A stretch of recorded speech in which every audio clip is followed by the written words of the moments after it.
What if you fall in love with somebody who lives in another country or another place? That happened to us, and we somehow survived 7 years of long distance. Guys, we just beat long distance last year, and in this video, we're going to be explaining everything that we did to get through the distance. This is a long distance survival guide, so let's get into it, yeah. Hello. Oh, you say that. Hello, and welcome to or back to our YouTube channel. Mwah. That was high energy, babe. That was high energy. Someone's excited for this video, guys. Following our previous long distance video, It's almost been a year since we finished long distance. And everybody asked us, how do we do it? How do we make it work? How do we close the gap? We've been dying to make a long distance survival guide for a long time. And it only made sense to really film a good one after we finished. And even now, I feel like there's things that we really deep about long distance, especially we just filmed that long distance video we posted last week. the time zones, guys, the time zones. There's Lord so have many mercy. things that now that we're out of it, we're like, wow, we can't believe we really got through that. Yeah, We were the doing that for so long. communication. So today we're gonna dive into it. I put it in bullet points because there's a lot to get into, so we're not gonna waste any time. Let's start with our story. How Let's did we get meet, into darling? it. So we met on a game. We met on Minecraft in 2015. We were on Minecraft. We were nerds. We were just like teenagers having fun, and we kind of met on a server coincidentally. And then from there, we really started talking literally almost every day. every single day on Skype. RIP to Skype. Moment of silence, please. Yep. Oh, So wait, my heart. Guys, Skype is gone. I'm so sad. We just looked at that because we wanted to find our first messages and it's gone. I'm depressed. But we used to use Skype and we played games. That's pretty much the foundation of our relationship is gaming. And I think if you are also a gamer, you know the vibes. I feel like everybody that plays games kind of meets people playing games. So that's how we met. Where are you from, babe? I'm from the UK, United Kingdom. Yeah. Born and raised, England, 5-hour time difference. Great Britain. Great Britain, all the names. England. Every name. Yeah. There was a period of 4 years in our long distance journey where she actually lived in Los Angeles, which is 8 hours from London, guys. Now I live in Florida. 8 hours, guys. She grew up in Florida and then she obviously moved back here before I moved last year. So it went from 5 hours to 8 hours, back to 5 hours. And now we're together. Yeah, anybody trying to move to America right now, it is definitely a hard time to move. We're gonna touch on that later in the video, so that'll be but a different segment. yeah, our distance was far. We had time zone changes. We had international flights to catch, so it was up there in difficulty of distance. What are we gonna start with first? We're gonna probably start with being apart from one another. Being apart from one another, how to make it work when you're not together in person.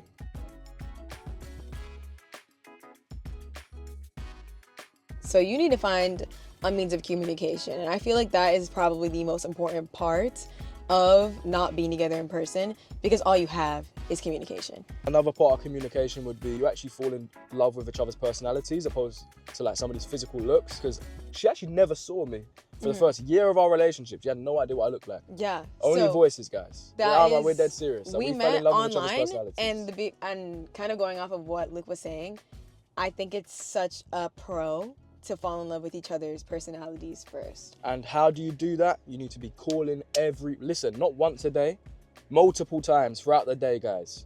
You have to work around that time difference.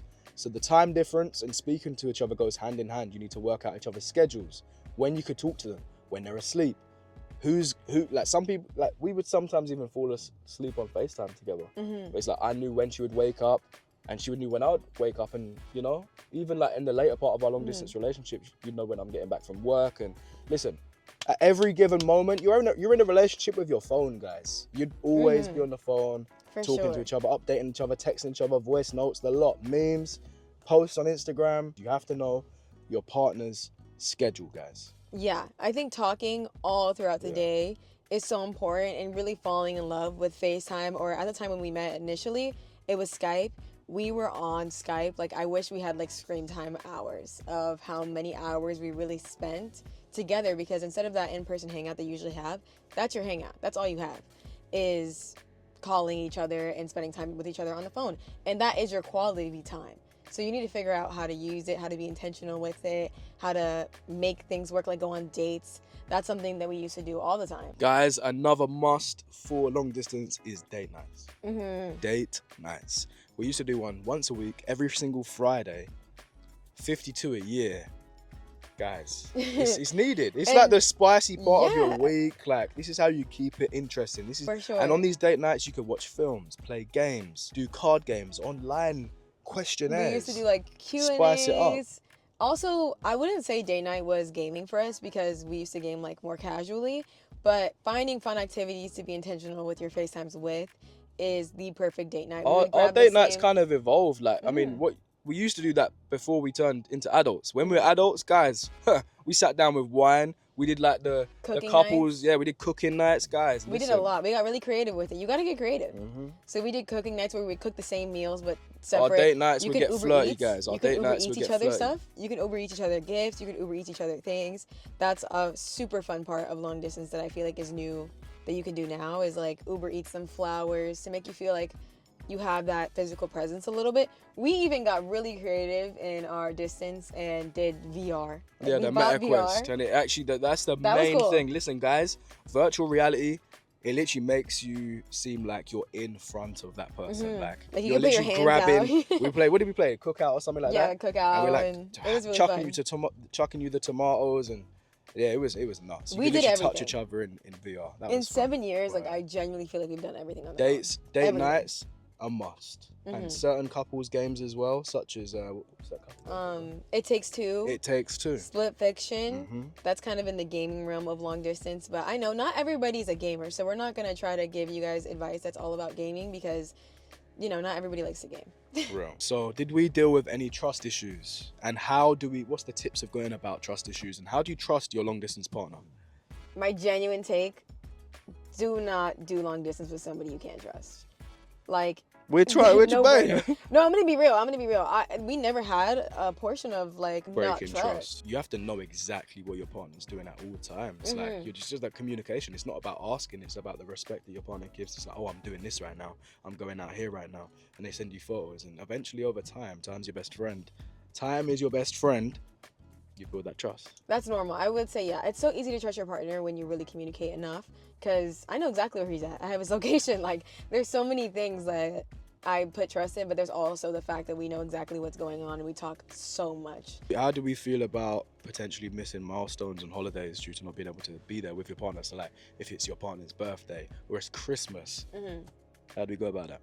I remember when we actually couldn't see it, we've never even met, like the first half of our long distance relationship, she sent me a birthday card, guys, and I remember opening the card, I was smelling it, I was like, this is what America smells like. I was like, whoa, like her handwriting, like, yeah, I was amazed.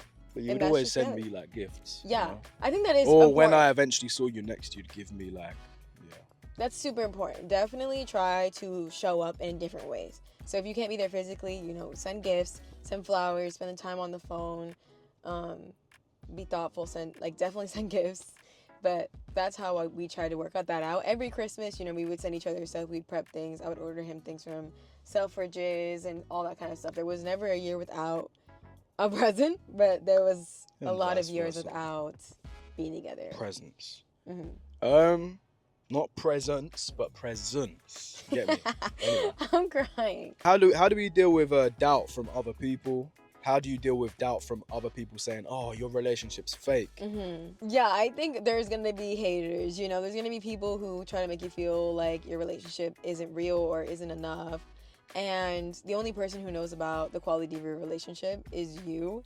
And I think tell them, you know, I probably talk to my partner and know my partner better than you do, Shadi. Because I literally talk to him so much. All I do is talk to him. There's like, you know each other really well, but they won't understand that. I think long distance is kind of unrelatable, I fear. Yeah, I was gonna add, I remember the first time I met your dad or talked to your dad online, you left the room for a brief second, he came in and he was like, you know why I like you, Luke? I said, why is that? Because you can't touch her. I was like, no way, man, wait. I know, I'm not gonna include that in. Yeah, my parents, no, include that, that's funny. I don't even know if he's gonna be able to remember that, but yeah. It's funny. I think my parents were skeptical in the beginning, but they didn't really mind. The last part of this section that we're going to cover is, have we ever had like a moment where we felt like giving up on the long distance relationship, a moment of just bad times, bad vibes, long distance got really hard, we wasn't able to see each other, and we broke up? Our answer is yes. We initially broke up in 2016, 16. Mm-hmm. I guess it was just hard. It was really hard. She was really busy. I was financially struggling. It It got really tough. hard. And how did we get through that? I mean, the first time we didn't get through it, obviously. The first time we broke up, yeah, that was real. we broke up. And I think that long distance is one of those things where it's such a big commitment. And it's something that takes a lot out of you and a lot out of your pockets, that if it's not the right time and it doesn't make sense, sometimes, you know, it doesn't work out. And that's kind of what happened between us. Back then, we were so young. We didn't have our own incomes. We would have to ask our parents to see each other and things like that. If there's a dark moment, these are the rules. You can't go to bed angry or upset. Same rules as like in a relationship. You can't, especially when it's like on the phone and it really matters about communication, you cannot go to bed upset or angry. Okay? There's gonna be times that you really miss them, and that kind of translates into arguing sometimes. And you know, I think in real life, you have an argument, you fix it with like a hug, and you don't have that online. So you really got to talk through your issues. And to be honest, it'll get you far in your real relationship anyways, to be able to talk through your issues instead of like 100%. fix it with other things. But yeah, this part is about travel.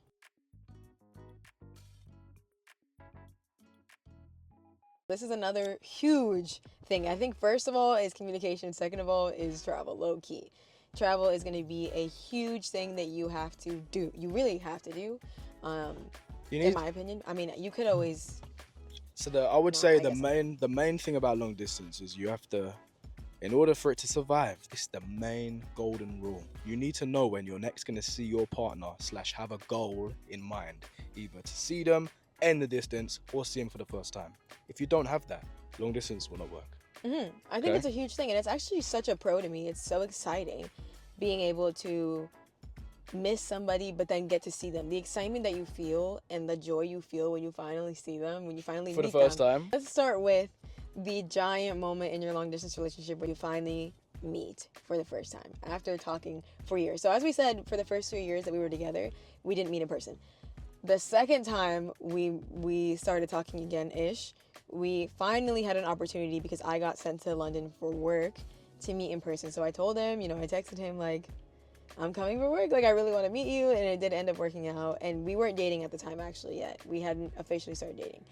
But yeah, I think it feels almost even sweeter when you are dating, when you finally, like your heart is racing. My hotel room had a peephole. She was outside. She was like covering it, thinking I was looking through. I opened the door. I wasn't even looking through. I opened the door, and all I hear is a scream, and she just runs and sprints and jumps into my arms, wraps her legs around me, like. Yes, yeah. I was so excited. I was so excited. Luke, on the other hand, Luke was taking pictures of the plane. He was waiting for me to land. He was tracking my flight. He was really ecstatic, and it's funny because guys, I was so nervous. I had so many shots. Guys, yeah. before I saw her. It's funny because we weren't actually dating, but it still kind of felt like it in a way because we had dated before, so it kind of felt like that. I mean, we're exes. Like, what? We're exes. Like, yeah, the build-up was just crazy. You know, after all that time, it felt like so anticipating, and it just felt like a long time coming to finally meet him in person. And I think that's what's beautiful about long distance. Like, other people can't really say, oh, I waited years to meet this person in real life and I already know them, and I don't know. It's just the best day ever.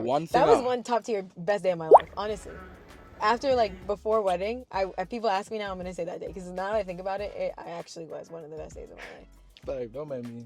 No, babe, seriously. Like, that was such a good day. We went out afterwards. I also met his friends for the first time. I mean, the pro also, if you haven't seen your partner in a very long time and then you finally get to see him again, you get that same butterflies feeling that you went from when you first saw him. You, like, the amount of times I surprised you in the airport.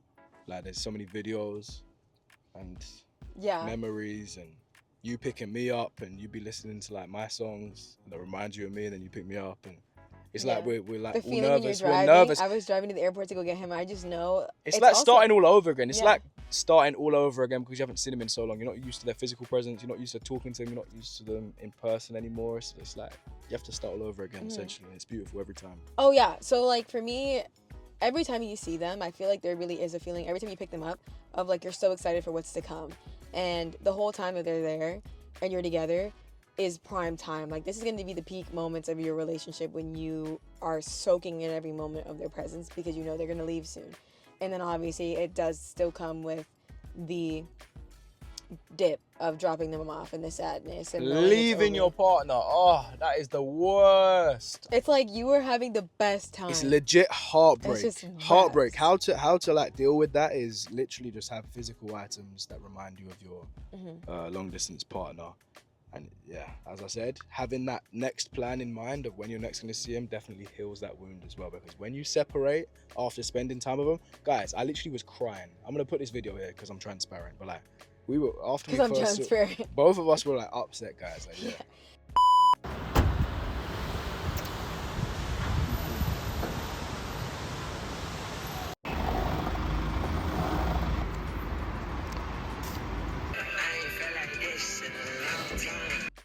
Yeah, it was really hard. I think every time he left, it was hard, and it just felt like it's not gonna be I'm not gonna be as happy as I was almost, and that's just the reality. I think it's like at a point of our relationship, it really felt like, especially the end, like we were living half whole, like we were just missing a part of ourselves. And I think as time goes on, that is what long distance starts to feel like, and why long distance can't be a forever thing, and you need a plan, you know.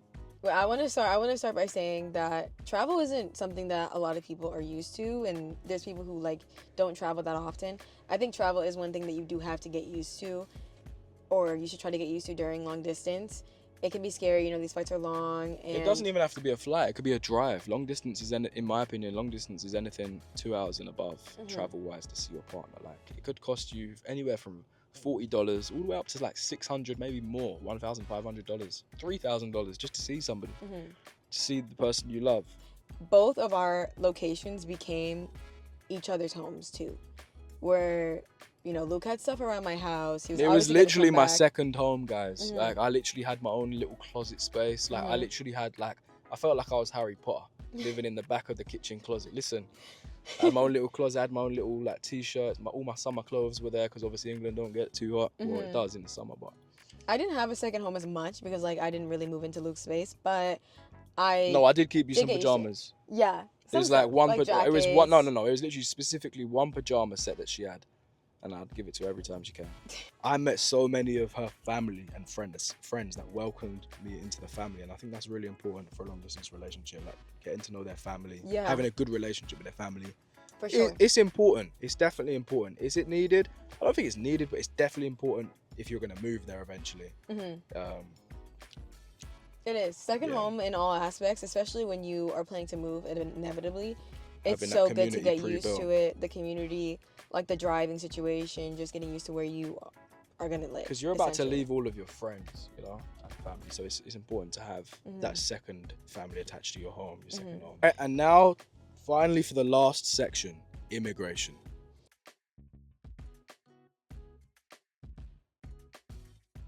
This is a very big section. Closing the gap. Immigrating to your partner. Finishing long distance. Immigrating to your partner. Yeah, you level 100. That is the final destination. Boss. You know, that is really the goal, is not being long distance forever. And it's different for every country and every place, of course. But I think in terms of the one thing that is always the same if you're closing the gap, it's the sacrifice that one person has to make. And Luke can talk about that because he's the one that did move to the U.S. for me. Oh, Lord. A heavy move for me, guys. Love you, girl. Love you, baby. The sacrifices that you're going to have to make is leaving the area that you grew up in, which has memories attached, leaving your family, your mum and your dad, your brother, your sister, whoever you're living with. It's very hard leaving them. It was very hard for me, especially. You could have other things going on with your family that you just need, that you've been taken care of, or whatever. Leaving your responsibilities, leaving your friends, guys. Leaving your friends. Like, you're leaving everything behind and starting again. And even outside of your family and friends in your area, you're leaving everything you've built, the connections you've made work-wise, the networking you've done. Credit score. My credit score is starting from 0 in the United States. Your bank, everything starts from fresh. Obviously, if you're moving within the same country and it's like a 2 hours difference, it may not be that significant, but you still lose. You're moving away from all of your friends and family. So that's the sacrifices that you have to make whilst in a long distance relationship, and you have to have a conversation with your long distance partner about who's going to make that sacrifice. Who's it going to be more feasible for? Where would you more likely live? Like, she would have to half her income to live in the UK, so that's why we decided not to. But yeah, I think for me too, as the person who didn't move, always being considerate of the sacrifice that he made is important, and he did come here, so I think naturally I enter more of like a supportive role for him to be like making sure that he really gets settled. You need a lawyer to listen, I know it costs a lot. We used a lawyer in the second half of, we didn't use a lawyer in the first half of our immigration, and it went tits up. Guys, I nearly missed my wedding by one day. The second half of my immigration, I used a lawyer, and I got my green card within 6 months, and it said normally it takes just under 2 years. Guys, get a lawyer. It's worth it. Just wait, hold on, I'll explain this. I don't know if it's just the US, but I think there's this thing where people say that a lot of people who want to come here, because I already said there's only 3 ways to get here. A lot of people get married for a visa, and that is not what we did. I think it's kind of what we did, but it kind of isn't. And I think the negativity surrounding it is a little jarring and annoying to me, because if you're aware of what's going on in the US at all, immigrating here is so hard. Even for us, it was so hard, and we have the most proof that we are in a real relationship possible. It is not simple. It's very long, hard, expensive. It takes minimum 2 years. It costs thousands of dollars. And even after you immigrate here, you finally move, you still have an ongoing immigration process. So in 2 years' time, after I moved here, I need to go back in 2 years to get another green card. And they're going to check if I'm still married, because if you're not married anymore, they'll revoke everything and deport you. Like, it's simple such as a hard that. process. Any comments, anyone pursuing a visa just through marriage because they think it's easy, they've clocked onto you already. Like, if you think that you can break up with your partner in the near future, no, that's not how it works. Like, you're gonna get deported still. You know, obviously, we were dating, as we said, our whole story. We dated for years and years and years before we ever even thought about actually doing immigration, because as we said as well before, there's so much sacrifice involved. There was so much sacrifice involved for us. So honestly, asking if you got married just for a visa is so insulting. And I think that that's insulting for anybody. So for Luke to come into the US, he needed to have a ESTA. To travel as a tourist. To visit as a tourist, yeah. Initially, when we started dating, I was on an ESTA. Costs about £25. Apparently, they've bumped up the price now to prevent people from getting it to £45. It's like $60. I'm not sure if that's true. Real. But apparently, it lasts for 2 years. You can stay for 90 days, which is 3 months. If you overstay, you're gonna pay, because they won't let you back in. Real. You have a 3-month time frame at a time, but it's still kind of. They don't specify how long you can travel. Like, as long as you don't. Frequently. How frequently you can use that. You can literally go back and then within the next 2 weeks come back again. You can do that, and I did that. But then they start As long as you spend half the year in your own country, I think that's all what matters. There are different visas that you can get to visit as well. Like, there's a B2 visa, which is a 6-month visa. Yeah. There's different visitor visas, but it depends on where you're from, what country you're from. If you have more questions about this section, I feel like it's really person to person, country to country, all of that kind of stuff. You can DM us and we can give you as much tips as we. Yeah, I think we've covered everything now. Yes. Hopefully you guys have learned something from this long distance guide on how to survive it, especially at the start of the video. I think there was a lot of gems dropped. If you're in a long distance relationship, drop a comment. If you want to get into a long distance relationship, or you're not in a long distance relationship, comment as well. Let us know what kind of relationship you're in, or if you're single. I have one more thing to say, and that is that long distance is so worth it, for sure. Love you, babe. Love you, darling. Bye. Goodbye, guys. We'll see you soon. See you next Friday.